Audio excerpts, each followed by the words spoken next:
Okay. Beto O'Rourke standing by with Chris Hayes. Brian, thanks.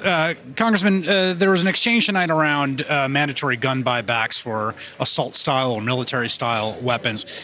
The argument that some made there, including Pete Buttigieg, among others, is why would you inject this into something? I think Buttigieg said, we're so close, right? The American people are with us. This is a 60-40 issue or a 65-30 issue or a 70-30 issue.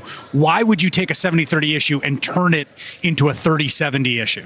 First, I don't buy the premise of the argument. When I listen to my fellow Americans, they get the logic that if an AR-15 and AK-47 is dangerous to sell because it's a weapon of war that is devastatingly effective at killing people, then we shouldn't allow 16 million of them to exist out on the streets, every single one of them a potential instrument of terror.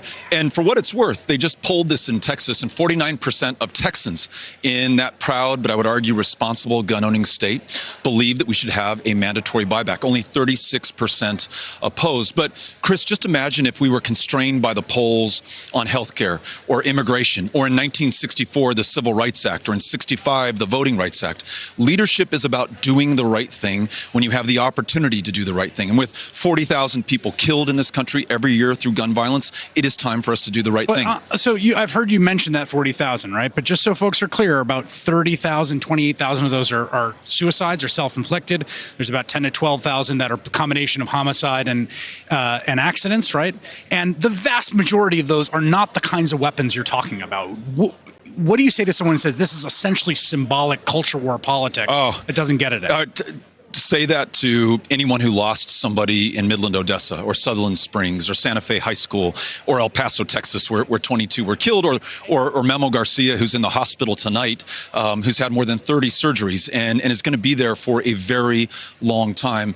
In addition, every one of those guns is a potential instrument of terror. I mean, kids are terrified to go to school. People in Texas terrified to go out in public, especially if they're Mexican American. So these challenges and the solutions to them are not mutually exclusive. On handguns, having universal background checks, red flag laws, on assault weapons, banning their sale, buying them back, having a national gun registry and a licensing system in America.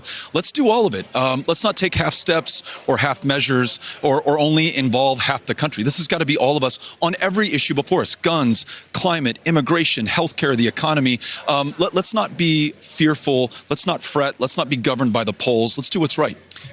Mayor Pete Buttigieg at one point said to you, I don't need you to question my courage, physical or political. I don't question Pete's courage. In fact, I think he's an amazing guy.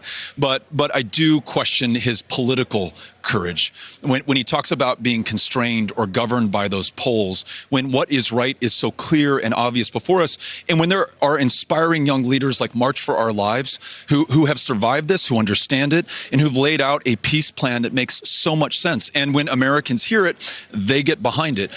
So I think, again, leadership and courage in the political arena is doing the right thing and saying the right thing, regardless of the polling consequences to that. All right. Former Congressman Beto O'Rourke of El Paso, Texas. Great to have you here. Thanks a lot. Really appreciate it. Gracias. Hey there, I'm Chris Hayes from MSNBC. Thanks for watching MSNBC on YouTube. If you want to keep up to date with the videos we're putting out, you can click subscribe just below me or click over on this list to see lots of other great videos.